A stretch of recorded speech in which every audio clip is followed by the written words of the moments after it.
নমস্কার শ্রোতা বন্ধুরা, আমরা দুই সই মনামি ও গায়ত্রী আবার আপনাদের স্বাগত জানাই আমাদের এই সইয়ের মঞ্চে। সইয়ের আজকের নিবেদন ভালোবাসি তোমায় গল্পের পর্ব 25। আমাদের গল্পটি কেমন লাগছে তা কমেন্ট সেকশনে লিখে জানান প্লিজ। আমাদের গল্পটি ভালো লাগলে লাইক, কমেন্ট ও শেয়ার করুন। সবশেষে বেল আইকনটিও প্রেস করুন। আর হ্যাঁ, সইকে সাবস্ক্রাইব করতে ভুলবেন না যেন। সঙ্গে থাকুন।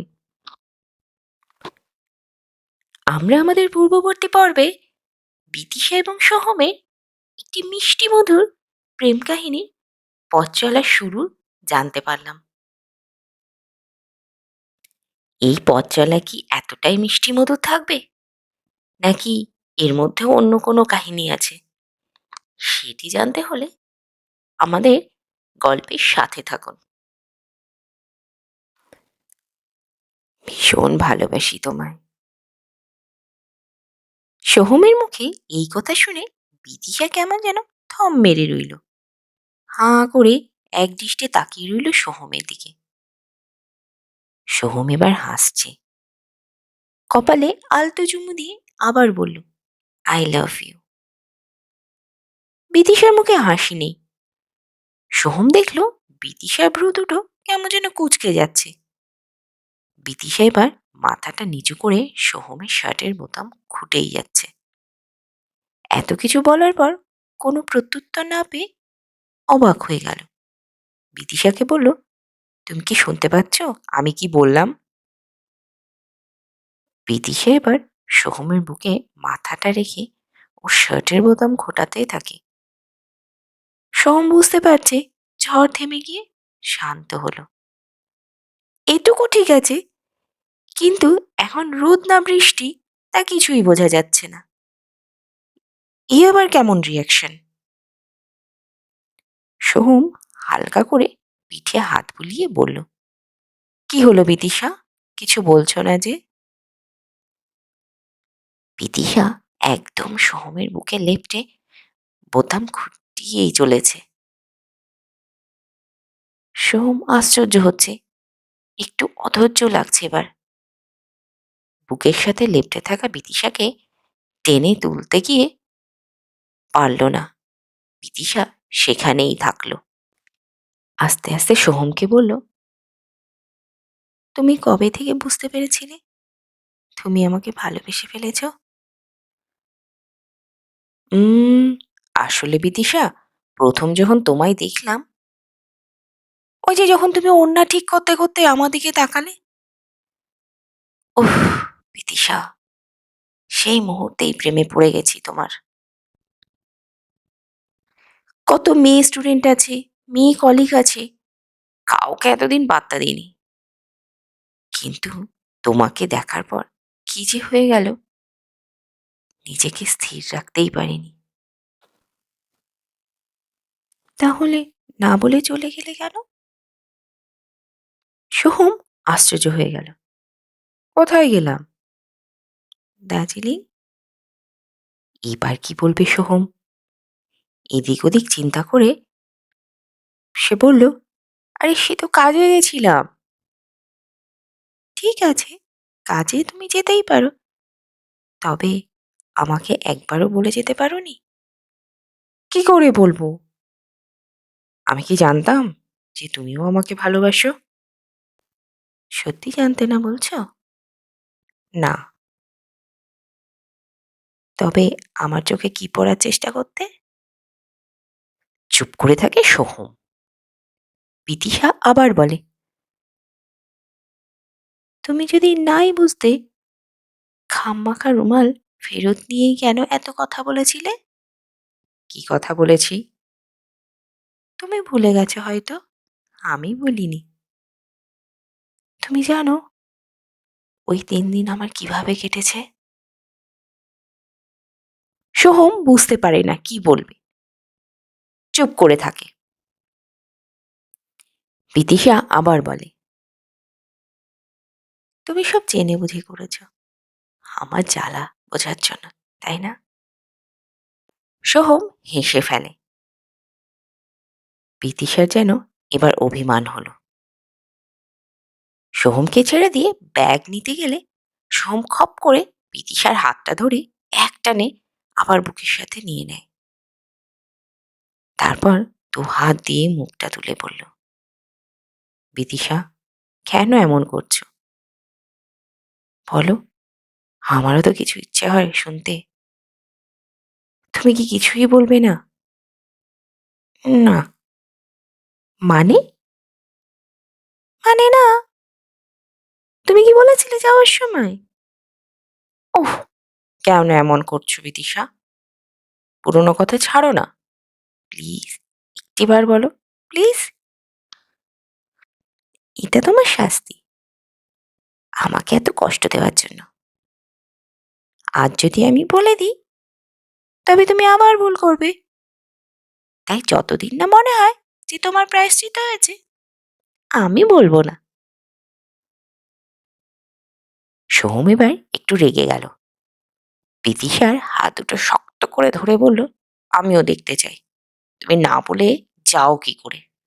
বিদিশার উচ্চতা সোহমের আন্দাজে বেশ কম। হিল পরে তাও মাথার কাছাকাছি এসে যায়। ঘরের মধ্যে খালি পায়ে সোহমের বুকের কাছে এসে তা ক্ষান্ত দিয়েছে। বিদিশা কিছু বলল না, আবার বুকের কাছে মাথা গুজে রাখল। স্বাভাবিকভাবে সোহম বিদিশার হাত দুটো ছেড়ে দিতেই বিদিশা সোহমের বুকের কাছে দু তিনটে বোতাম চটপট খুলে ফেলল। সোহমের আদল বুকে কয়েকবার নিজের নাকটা ঘষে দু তিনটে চুমু দিয়ে সোহমকে ছেড়ে দিল। তারপর ব্যাগপত্র কাঁধে নিয়ে দরজা খুলতে খুলতে বলল, চলো চলো, দেরি হয়ে যাচ্ছে, এসো আমি বাইরে আছি। বোধবুদ্ধি শূন্য হয়ে দাঁড়িয়ে রইল সোহম। এতক্ষণ ঠিকই ছিল, কিন্তু বিদিশার এমন আচরণ সোহমকে উল্টে পাল্টে রেখে দিল। সারা শরীর যেন জেগে উঠল। যার জন্য এত কিছু, তার এরকম আচরণ? মনে মনে এত দুষ্টু বুদ্ধি রাখে মেয়েটা। মাথা আর মন যেন দুটো পার্টিতে বিভক্ত হয়ে গেছে। মন বলছে বিদিশার ঠোঁটে ঠোঁট ডুবিয়ে ওকে পাগল করে নিজে পাগল হতে। মাথা বলল, না থাক, এই বীজ সবে মাটিতে গাড়া হলো, তার জন্য অপেক্ষা করা। প্রথম দিনেই এত সব উচিত হবে না, সময় দাও। মাথা মনের যুদ্ধে ঘেমে নিয়ে উঠল যেন সোহম। একটা সিগারেট ধরালো, মনকে অন্যদিকে নিতে। ওয়ার্কশপের পেপারগুলো যেটা মোবাইলে ছিল ঘাঁটতে থাকলো। বিদিশা আবার ভেতরে এসে তাড়া দিচ্ছে, চলো চলো, দেরি করো না। সোহম গম্ভীর। বিদিশা কাছে এসে কিছু না বোঝার ভান করে বলল, কি হলো, রেগে কেন? তুমি এটা ঠিক করলে বিদিশা? কি করলাম? বিদিশার মুখ যেন দুশ্চিন্তার রেখা। কথা না বাড়িয়ে সোহম একটানে বিদিশাকে কোলে বসালো। বলল, যা তুমি করেছো তার ফল ভোগ করো, তোমায় এবার তার তো ফল দিতেই হবে। বিদিশা সোহমের চোখে চোখ রেখে এক দৃষ্টে তাকিয়ে থাকে। সোহম বিদিশার এলোমেলো চুলগুলো কানের পাশে গুজে দিয়ে দু হাত দিয়ে মুখটা নিজের মুখের কাছে নিয়ে আসলো। বিদিশা যেন এর জন্যই অপেক্ষায়, যেন শেষ হবে এক অনন্ত প্রতীক্ষা। একে একে পড়ে যেতে থাকলো বিদিশার ব্যাগ, হাতের ফোন। ঠোঁটে ঠোঁট স্পর্শ করার চরম মুহূর্তে বেজে উঠল বিদিশার ফোন। মুহূর্তের মধ্যে সব কেমন যেন পাল্টে গেল। কারো মুখে কোনো কথা নেই।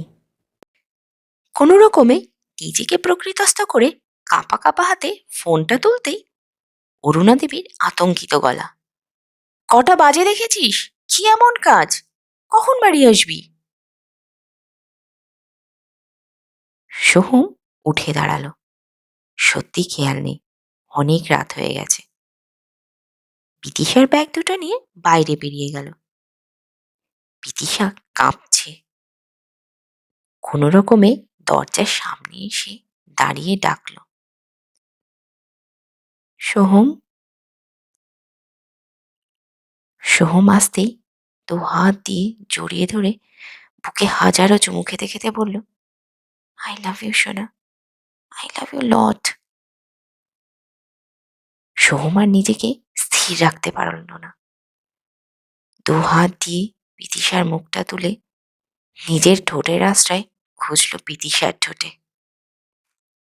লিফট দিয়ে নেমে যেতে যেতে কারো মুখে কোনো কথাই নেই। দুজনেই যেন দুজনের মুহূর্তগুলো নিজেদের মতো করে উপভোগ করছে। বিদিশার এতক্ষণে হুঁশ এসেছে।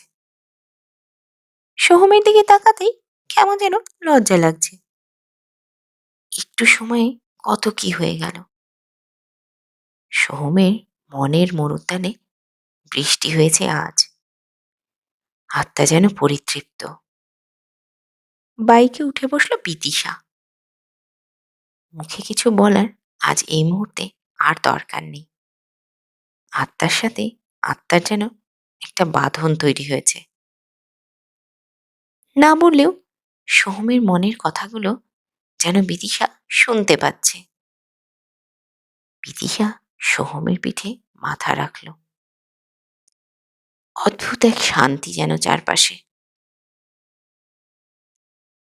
বাড়ির কাছে আসতেই বিদিশা যেন বাস্তবে ফিরল। অপূর্ববাবু গেটের কাছে দাঁড়িয়ে আছেন। বিদিশাকে দিয়ে বাইকটা ঘুরিয়ে নিয়ে সোহম চলে যাচ্ছিল। তখন বিদিশা বলল, গুড নাইট স্যার। সোহম একটু ঘাড় ঘুরিয়ে বিদিশাকে আর চোখে দেখে বলল, গুড নাইট। স্পিড বাড়িয়ে চলে গেল সোহম। তো বন্ধুরা, কেমন লাগলো আজকের পর্ব? আজকের পর্বটি কেমন লাগলো সেটি কমেন্ট সেকশনে লিখে জানান প্লিজ। সোহম আর বিদিশার খুনসুটিময় এই মিষ্টি মধুর প্রেম কাহিনী আরো মিষ্টি মধুর করে তুলতে তারা কি করলো সেটি দেখতে হলে আমাদের পরবর্তী পর্বগুলোর সঙ্গে থাকুন। আজ এই পর্যন্তই। ধন্যবাদ। ভালো থাকবেন।